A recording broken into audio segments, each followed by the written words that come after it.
جاء الحق وزهق الباطل، حق آ گیا اور باطل مٹ گیا۔ جاوید اختر اور مفتی شمائل ندوی کے درمیان جو ڈیبیٹ ہوئی وہ آپ نے دیکھی ہوگی، اور اس کے اندر کیا اس کا نتیجہ رہا، اس کا کیا اثر ہوا، وہ بھی آپ کو دیکھنا چاہیے اور سمجھنا چاہیے کہ اسلام کو اور حق کو اللہ تعالیٰ نے کس طرح سے غالب فرمایا ہے۔ مفتی شمائل ندوی صاحب نے جاوید اختر کے جتنے بھی سوالات تھے ان سوالات کا جواب اس طریقے سے دیا کہ جاوید اختر دیکھتے رہ گئے اور ان کے پرخچے اڑ گئے۔ جاوید اختر یہ سمجھ رہے تھے کہ میں اپنی ڈھکوسلہ بازی کر کے اور ادھر ادھر کی باتیں کر کر کے اور واقعات بیان کر کے اور جو کچھ ہو رہا ہے اس سب کو دکھا کر کے میں اپنے آپ کو بڑا بنا لوں گا اور میں لوگوں کے درمیان مشہور ہو جاؤں گا اور میں مفتی شمائل کو زیر کر دوں گا۔ ان کی یہ سوچ تھی، لیکن اللہ تعالیٰ کو کچھ اور ہی منظور تھا۔ مفتی شمائل صاحب نے جاوید اختر کے ان تمام سوالات کا اس انداز سے جواب دیا کہ جاوید اختر خود حیران پڑ گئے، دیکھتے رہ گئے، اور جو دیکھنے والے آڈینس تھے وہ بھی تالی بجانے پر اور واہ واہ کرنے پر مجبور ہو گئے۔ آپ اس ڈیبیٹ کو سنیے اور آپ اس ڈیبیٹ کو سن کر کے یہ بتائیے کہ اس میں کس کا پلڑا بھاری رہا اور کس کی جیت ہوئی ہے، اور اس ڈیبیٹ کو مکمل سن کر کے جائیے۔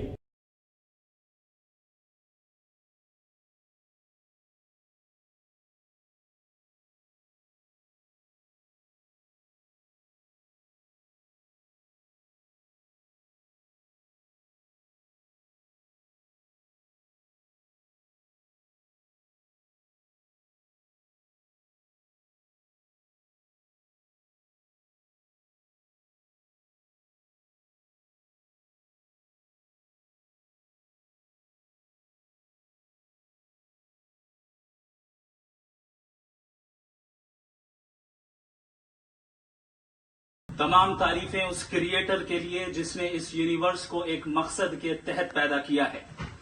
ریسپیکٹڈ جناب جاوید اختر صاحب، مسٹر سوربھ دیویدی اور respected audience, thank you all for being here today.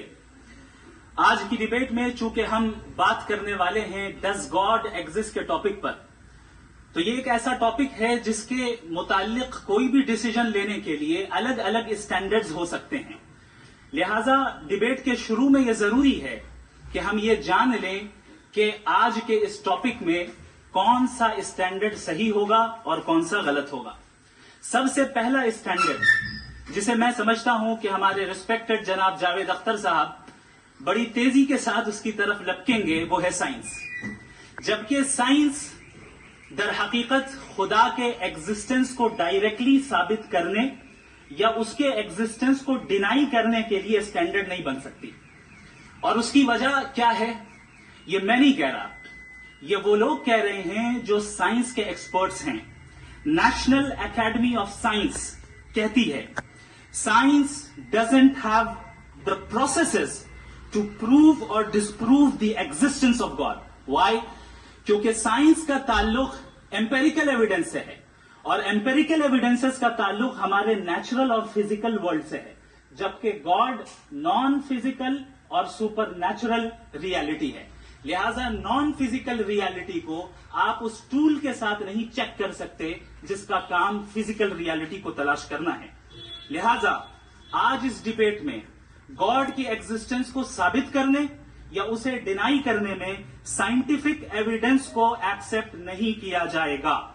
دوسرا اسٹینڈرڈ ہو سکتا ہے ریویلیشن، کہ ریویلیشن کے ذریعے ہم یہ ثابت کریں کہ گاڈ ایگزسٹ کرتا ہے یا نہیں، لیکن یہ اسٹینڈرڈ بھی آج ارریلیونٹ ہے۔ کیوں؟ کیونکہ ریویلیشن میرے نزدیک سورس آف نالج ہے، ویلڈ سورس آف نالج ہے، لیکن ہمارے جاوید اختر صاحب کے نزدیک یہ ویلڈ سورس آف نالج نہیں ہے۔ لہذا آج کی ڈیبیٹ میں میں ایک بھی ایویڈنس کسی بھی مذہبی اسکرپچر سے نہیں دوں گا تاکہ جاوید اختر صاحب کے لیے وہ ان ایکسپٹیبل نہ ہو۔ تیسرا جو معیار ہو سکتا ہے وہ ہے آبزرویشن، کہ بھئی کوئی کہے کہ ہمیں خدا دکھاؤ، اگر ہے تو دکھاؤ، یا یہ کہ خدا کے ایگزسٹنس پر ایمپیریکل ایویڈنس دو، تو یہ ہے در حقیقت غلط ٹول کا استعمال کرنا۔ یہ ایسا ہی ہے کہ جاوید صاحب مجھ سے یہ مطالبہ کریں کہ مفتی صاحب آپ میٹل ڈیٹیکٹر کے ذریعے پلاسٹک ڈیٹیکٹ کر کے دکھائیں۔ اب چونکہ پلاسٹک ڈیٹیکٹ نہیں ہو پا رہی ہے لہٰذا plastic does not exist. No, you are using the wrong tool. इस टूल से प्लास्टिक को डिटेक्ट नहीं किया जाता। लिहाजा मैं समझता हूं कि गॉड के एग्जिस्टेंस पर एम्पेरिकल एविडेंस का मुतालबा करना एक बचकाना मुतालबा है, और हमारे रिस्पेक्टेड जनाब जावेद अख्तर साहब इस स्टेज से अब बहुत आगे निकल चुके हैं। अब बचता है एक ही स्टैंडर्ड, और वो स्टैंडर्ड है अक्ल, लॉजिक, रीजनिंग। और यही वो स्टैंडर्ड है जिसके तहत गॉड के एग्जिस्टेंस को साबित किया जाएगा या गॉड की एग्जिस्टेंस को डिनाई किया जाएगा। लेकिन चूंकि ये बहुत इंपॉर्टेंट और सेंसिटिव टॉपिक है, इसलिए लॉजिकल आर्ग्यूमेंट भी ऐसा होना चाहिए जो डेफिनेटिव हो, इनडेफिनेटिव ना हो, जो 2 और 2 4 की तरह बिल्कुल वाजे हो, जिसे लॉजिकली रिजेक्ट करना पॉसिबल नहीं हो। फॉर एग्जाम्पल हम कहें हमारे रिस्पेक्टेड मिस्टर सौरभ साहब, ये एक इंसान है और तमाम इंसान कॉन्शियस बीइंग है, लिहाजा नतीजा क्या निकला, हमारे सौरभ साहब भी कॉन्शियस बीइंग है। क्या ये इनडेफिनेट आर्ग्यूमेंट है या डेफिनेट आर्ग्यूमेंट है? ये डेफिनेट आर्ग्यूमेंट है। ये 2 और 2 की तरह वाजे है, इसमें किसी तरह जो है लॉजिकली इसको रिजेक्ट नहीं किया जा सकता। तो अगर आज हमारे जावेद अख्तर साहब ऐसी कोई अकली दलील और लॉजिकल एविडेंस दें खुदा के ना होने पर जो डेफिनेट भी हो, तो मैं ये ऐलान करता हूं कि यकीनन मैं उस एविडेंस को कबूल करूंगा और उस पर गौर करूंगा। लेकिन साथ में ये भी ऐलान कर देता हूं प्रेडिक्शन के तौर पर कि ऐसा कोई डेफिनेट आर्ग्यूमेंट कोई नहीं पेश कर सकता। दलील हम देंगे और डेफिनेटिव दलील देंगे, लॉजिकल दलील देंगे, ऐसी दलील देंगे जो एंटायर एथिस्टिक वर्ल्ड उसे रेफ्यूट नहीं कर सकती।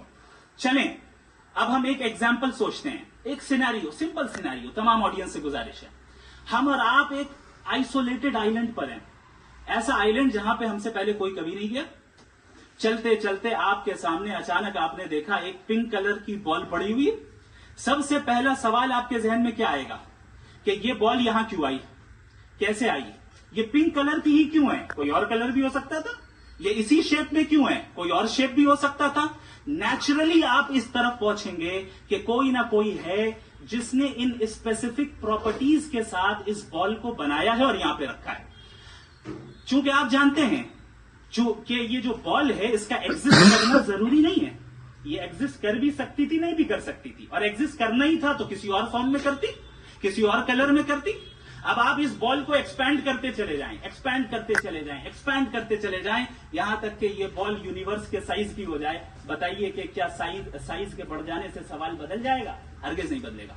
अभी भी सवाल रहेगा, ये यूनिवर्स कहां से आया, इन स्पेसिफिक प्रॉपर्टीज के साथ कहां से आया, क्यों आया, किसने बनाया, ये सवाल उस वक्त भी वैलिड रहेगा।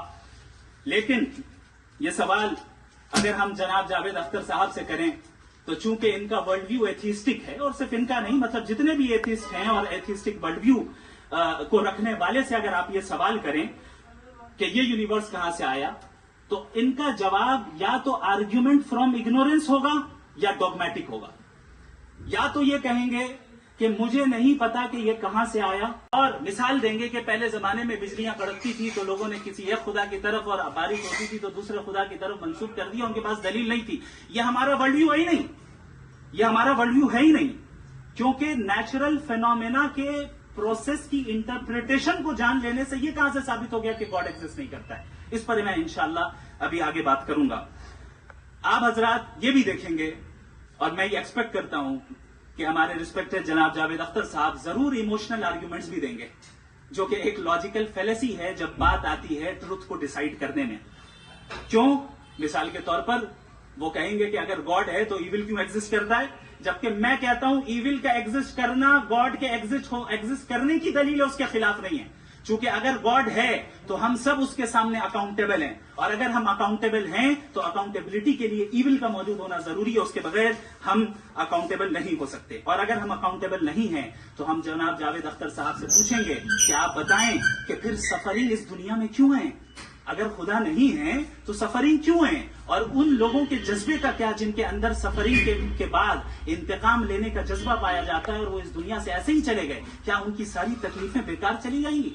अब आ जाए उसी एग्जाम्पल की तरफ कि बॉल, मुझसे अगर कोई पूछे इस बॉल को किसने बनाया और या इस एक्सपेंडेड बॉल को किसने बनाया, मैं कहूंगा कि चूंकि ये यूनिवर्स और इस यूनिवर्स की तमाम चीजें कॉन्टिंजेंट हैं, कॉन्टिंजेंट होने का मतलब ये होता है कि जो अपने एग्जिस्टेंस पे किसी के ऊपर डिपेंड करती हो। तो जाहिर है ये यूनिवर्स कॉन्टिंजेंट है, और अगर कोई चीज कॉन्टिंजेंट नहीं है तो मैं रिक्वेस्ट करूंगा कि मुझे दिखा दें कि कौन सी चीज यूनिवर्स में कॉन्टिंजेंट नहीं है, हम भी जरा गौर कर लें और हम भी देख लें।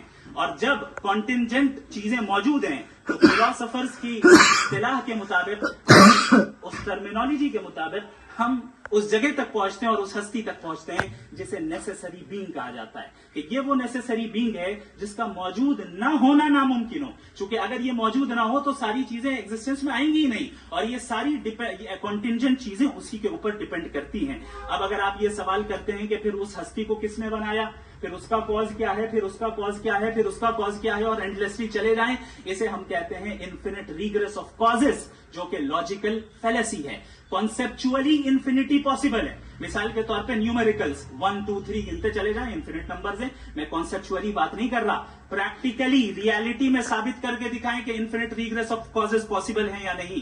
अगर पॉसिबल है तो हम मान लेंगे, मिसाल दे दें, और पॉसिबल नहीं है तो एक ही ऑप्शन बचता है जिसे हम कहते हैं नेसेसरी बीइंग। ऐसी नेसेसरी बीइंग जो इंडिपेंडेंट है, क्योंकि अगर वो डिपेंडेंट हुई तो वो नेसेसरी नहीं रहेगी। ऐसी इंडिपेंडेंट बीइंग जो इटर्नल है, अगर वो इटर्नल नहीं होगी, उसकी बिगिनिंग होगी तो वो खुद कॉन्टिंजेंट है।